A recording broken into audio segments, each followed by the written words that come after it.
دوستو، بزرگوں اور بھائیوں، اللہ تبارک و تعالیٰ نے اس امت کو ساری امتوں کا سردار بنایا۔ کنتم خیر امت کہہ کے اس امت کو اللہ تعالیٰ نے تمام امتوں کی امامت عطا کر دی۔ رب کریم نے نبی کریم علیہ السلام کے صدقے سے ہم گناہ گاروں کو بھی وہ فضیلت عطا کی جو حضور کے غلاموں کو نصیب ہے۔ لیکن بڑا آدمی وہ ہوتا ہے جس کی سوچ بڑی ہو، جس کے افکار بلند ہوں، جس کی نگاہ پاک ہو، جس کا حوصلہ بڑا ہو۔ اللہ تعالیٰ نے ہمیں امامت دی ہے امتوں کی، لیکن اگر سوچیں سطحی قسم کی ہوں، ذہن چھوٹے چھوٹے مفادات کے ہوں، ساری زندگی انسان اپنی دکان کی، اپنی ذات کی، اپنے گھر کی، اپنی برادری کی سوچ سے باہر ہی نہ نکلے، تو وہ آفاقیت جو اللہ اور اس کے پیارے محبوب صلی اللہ علیہ وسلم ہمیں دینا چاہتے ہیں وہ ہمیں کیسے حاصل ہوگی؟ جو قومیں اپنے چھوٹے چھوٹے ذاتی مفادات کے لیے ملی سودے کریں، اپنا گھر بنانے کے لیے ملکوں کو مقروض کر دیں، تو وہ کیسے دنیا کی امامت کا فریضہ سر انجام دیں گی؟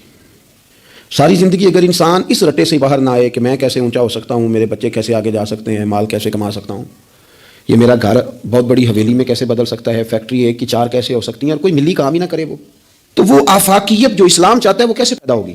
اقبال کہنے لگے کہ عجب نہیں کہ خدا تک تیری رسائی ہو، پر تیری نظر سے پوشیدہ ہے آدمی کا مقام۔ تو بندے کوئی نہیں سمجھ سکا تو وہاں تک تو کیا جائے گا جب تک سوچوں میں وسعت نہیں آتی۔ دیکھیں نا، ڈاکٹر اقبال ہمیں کہتے ہیں کہ بازو تیرا توحید کی قوت سے قوی ہے، تو وطنوں میں، سرحدوں میں اپنے آپ کو قید نہ کر، تو اللہ تبارک و تعالیٰ کا نائب ہے اور خدا کے فضل کا تیرے اوپر سایہ ہے۔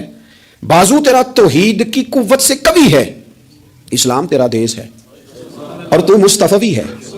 تو اپنے مذہب کو اسلام جان، اپنے وطن کو، اور تھوڑی بڑی سوچ پیدا کر، تھوڑا بڑا۔ اور اقبال کہنے لگے وقت فرصت ہے کہاں، کام ابھی باقی ہے، ابھی آرام سے بیٹھ گئے ہو، ابھی آرام سے بیٹھ گئے ہو، ابھی تو دنیا میں رسول اللہ صلی اللہ علیہ وسلم کے نظام کے جھنڈے کو بلند کرنا تھا، حضور کی آفاقی تعلیمات سے پوری دنیا کو تم نے روشناس کرانا تھا۔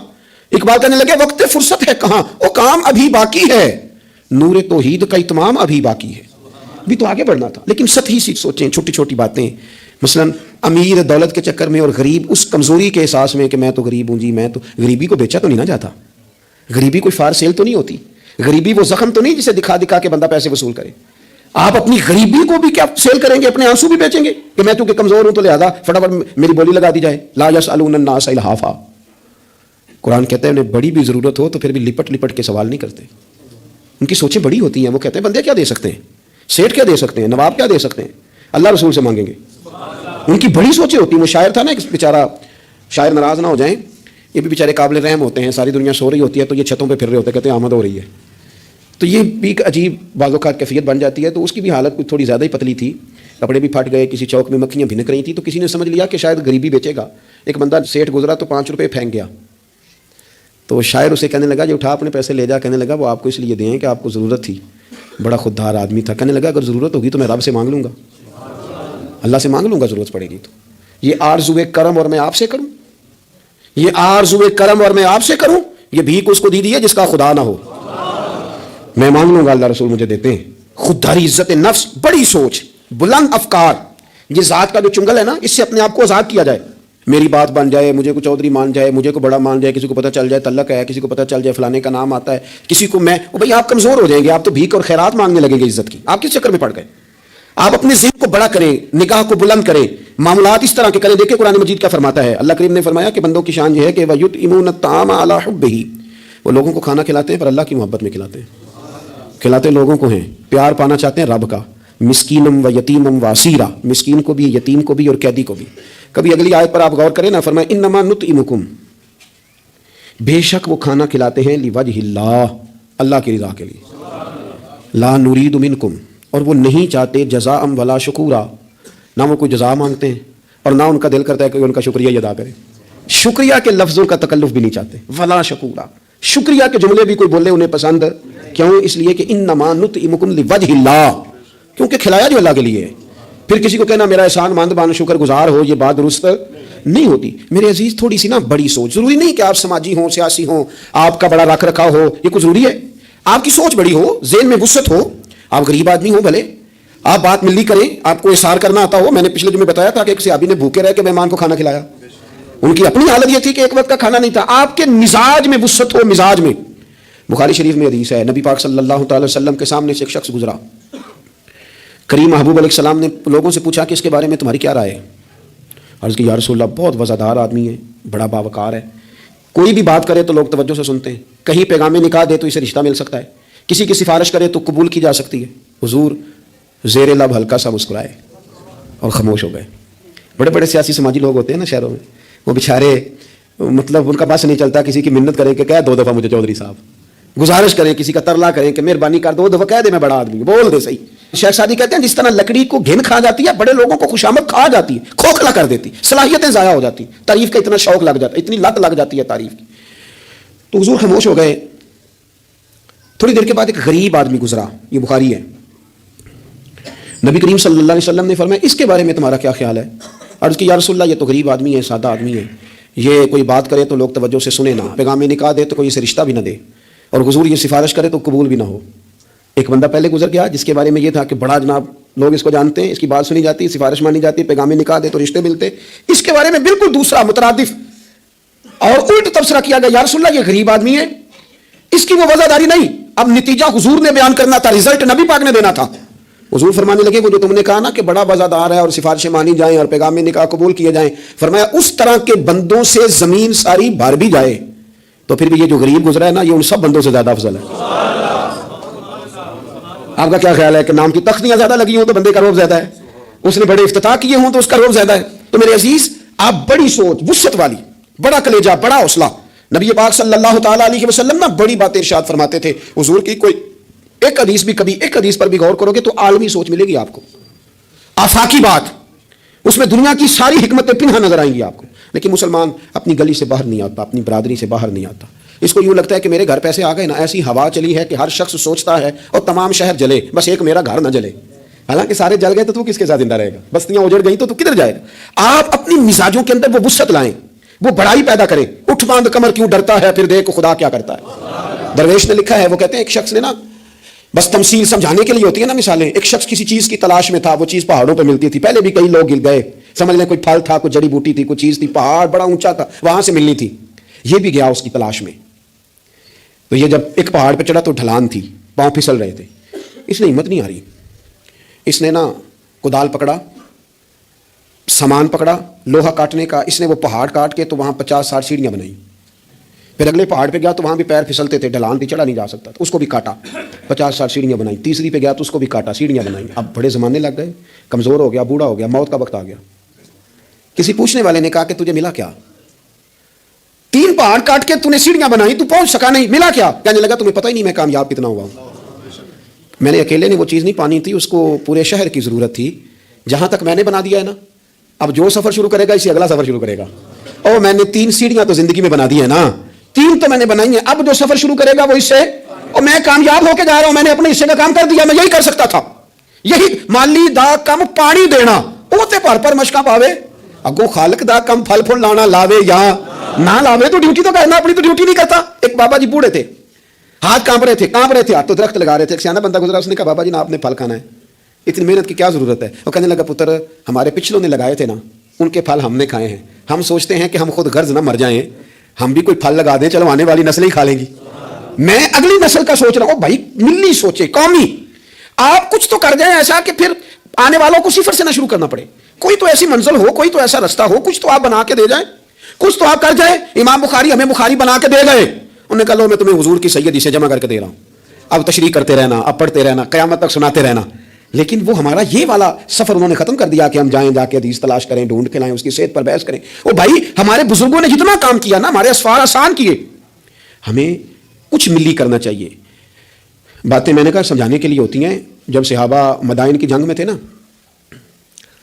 تو وہاں مال غنیمت اکٹھا ہو رہا تھا, تو ایک صحابی بہت سارا مال غنیمت ان کے ہاتھ آیا, تو وہ سارا لے کے آئے, پر چہرے پہ کپڑا تھا, چہرے پہ کپڑا تھا. انہوں نے لا کے وہ مال غنیمت دیا, واپس جانے لگے تو لوگوں نے پوچھا یار تم اتنا مال لے آئے ہو اور تم رکھ بھی سکتے تھے, ہمیں کیا پتا تھا تمہارے پاس ہے, تو نام ہی بتا دو. تو کہنے لگے نام بتاؤں گا تو کیا کرو گے, تعریف ہی کرو گے نا. میں وہ تعریف کرانا چاہتا ہوں جو میرے رب کریم کی بارگاہ سے انعام ملے اور فرشتوں کی زبانوں پہ آئے. تم تو 1-2-4 منٹ کے لیے کرو گے, بات ختم ہو جائے گی. اور پھر کہنے لگے اگر تم نے ضرور ہی کرنی ہے نا تو میرا نام چھوڑو, میرے رب کی تعریف کرو جو تعریف کے قابل ہے.